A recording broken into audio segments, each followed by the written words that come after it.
Alright mga kauto, good day sa inyong lahat. So, for today's video mga kauto ay gagawa tayo ng radiator fan. So, ito ay natesting ko na, manual checking ko. So, ito yung ginamit nating wire, tsaka light tester. So, ayaw gumana ng kanyang radiator fan. Ayaw tatanggalin natin yung radiator fan para matanggal natin. So ito pala ang Nissan Note pala to mga kauto. So yung design ng Nissan Note ay nakatanggal yung cover ng frame ng hood. So ito. So nakatago yung radiator dito sa loob. Ayan. Ito yung radiator. So tatanggalin natin yung radiator mga kauto. So tapos papalitan natin ng radiator fan. So tanggalin natin yung radiator hose. Auto.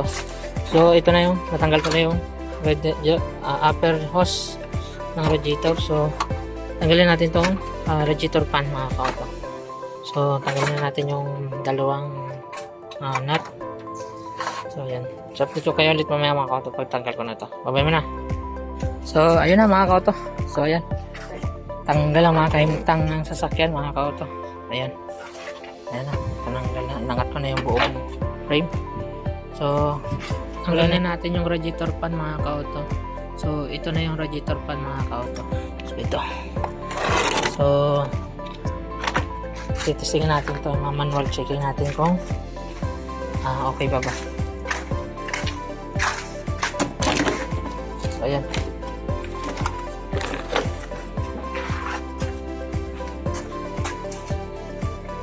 Okay, manual chicken natin. Ayun mga kauto, babay mo na. Update ko kayo mamaya pag update ko kayo mamaya mga kauto. So, alright mga kauto, so yan. May nakuha tayong second hand na segunda manong radiator fan. So, ito. So, ito yung original. So, tinanggal natin yung original. Manual natin, checking. So, wala. Hindi siya gumagana. So, ito yung segunda mano na radiator fan na gagamitin natin. So parehas naman yung kanyang kukunin lang natin dito mga kauto yung pinakang motor niya. So parehas naman lang yung motor niya. Ayan, makikita nyo mga kauto, parehas. So yung motor lang kukunin natin. Ayan Ayan, parehas. So yung mga kauto, parehas lang din siya na 4 wire yung kanyang original tsaka all. So yun mga kauto, ito din parehas din mga kauto. 4 wire din siya, 4 wire. So, tanggalin natin to. So, ilipat natin dito sa frame ng original na Nissan Note. So, ayan mga kauto. Samahan nyo ako mamaya, mga kauto. Update ko kayo mamaya pag nasimbol ko na ito at natanggal ko na yung pagkukunan natin, ililipat natin dito sa original na frame niya. So, ayan mga kauto. Babay mo na. Mga kauto. So, ayan. Nakabit na natin yung bago. Pero hindi naman siya totally bago mga kauto. Ano siya? Segunda mano. Yan, second hand. So yan, dito natin siya kinuha sa isa nito. Tapos ito yung original. So parehas na parehas siya ng design ng motor. So yun, ang gawin natin, ikabit na natin to doon, balik na natin para matesting natin kung gagana na siya. So yun mga kauto, babay muna, update ko kayo mamaya pag na-assemble ko na ito ulit. Bye bye. Alright mga kauto, so ito nakabit na natin yung panibagong pan, yung bagong pan. Kabit na natin. So ipitan na lang natin yung mga iba pang tornilyo na hindi natin ipitan. Tulad nito sa frame. Natin magigpit.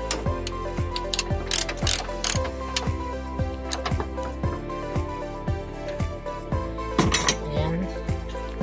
So sa mga cover na lang natin. So ayun mga kauto, update ko kayo ulit mamaya mga kauto. Babay mo na. So alright mga kauto, so ayun, ito yung update mga kauto. So nakabit ko na yung kanina, yung kanyang pan.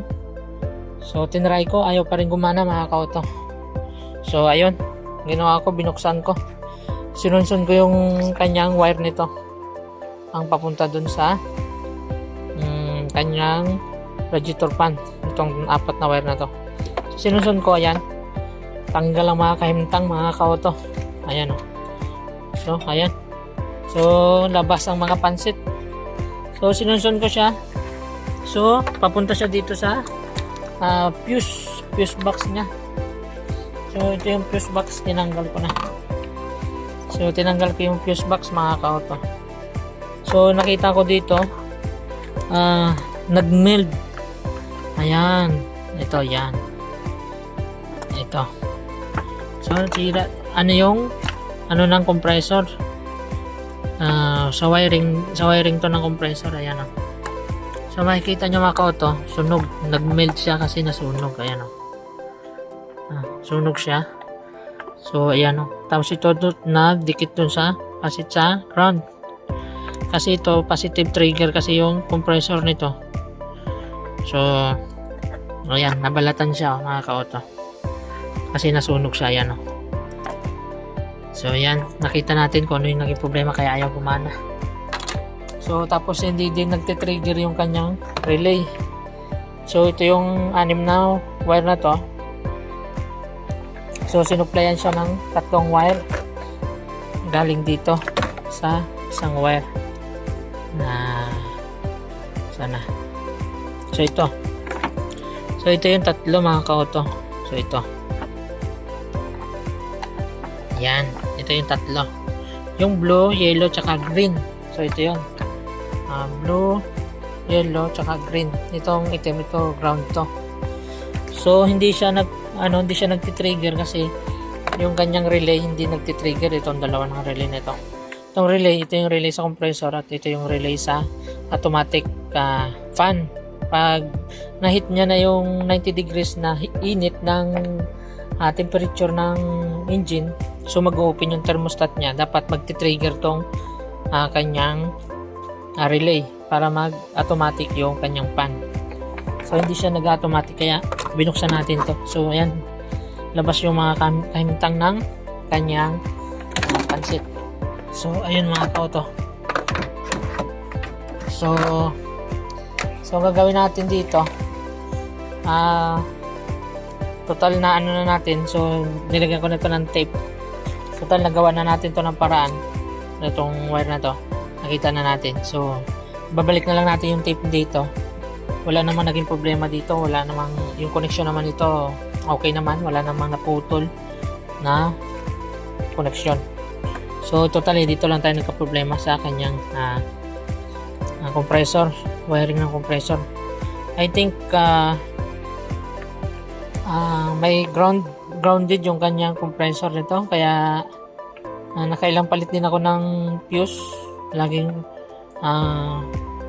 napuputol, laging pumuputok. So, ang gagawin natin dito, dahil may grounded yung kanyang compressor, yung magnetic coil niya, may grounded yun. So, gagawin dyan, papalitan natin ng compressor. Pero wala tayong compressor ngayon. Ang gagawin natin dito, di-disconnect na lang natin tong fuse, yung fuse na compressor papunta dun sa ano niya, sa wiring sa fuse box. Itong pinakang fuse box niya. So, ayun mga ka-auto.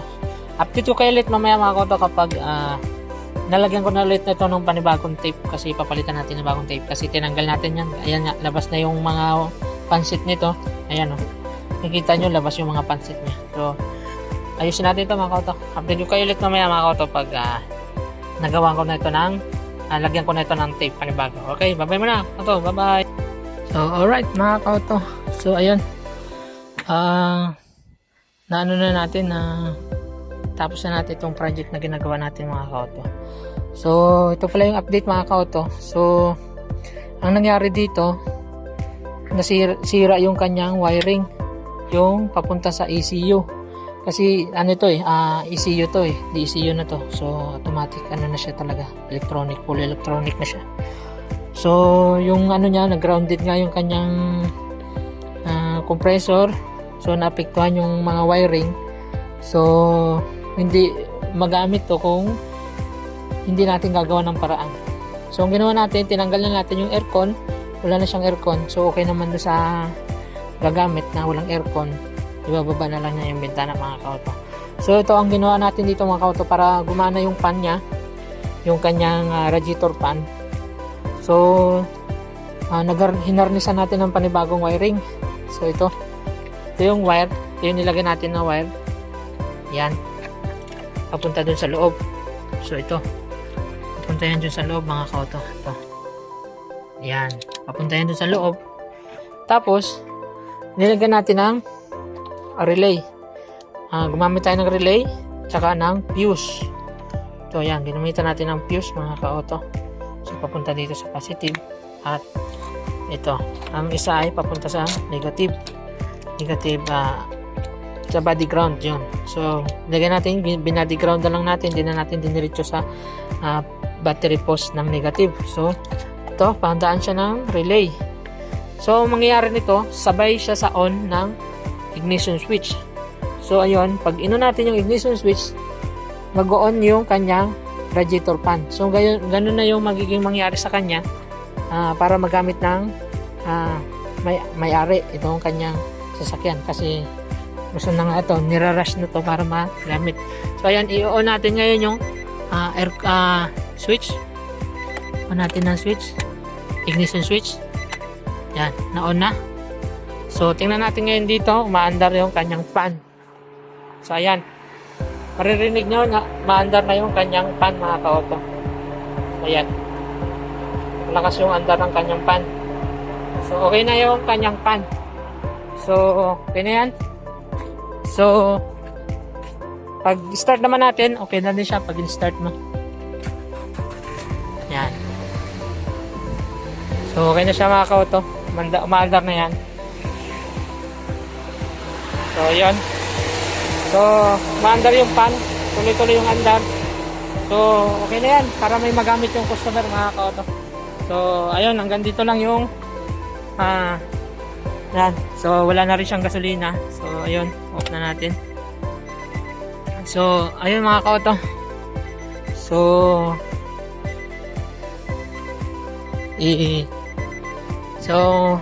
okay na siya mga ka-auto. So natapos na natin yung kanyang radiator fan. So pwede na tong gamitin ng kanya ng may-ari yung sasakyan niya. So ayun mga ka-auto. So hanggang dito lang ang aking video mga ka-auto. At sana may natutunan kayo sa aking tutorial. At ang mga hindi pa po nakapag-subscribe sa akin mga ka-auto, ay huwag niyo pong kalimutan mag-subscribe.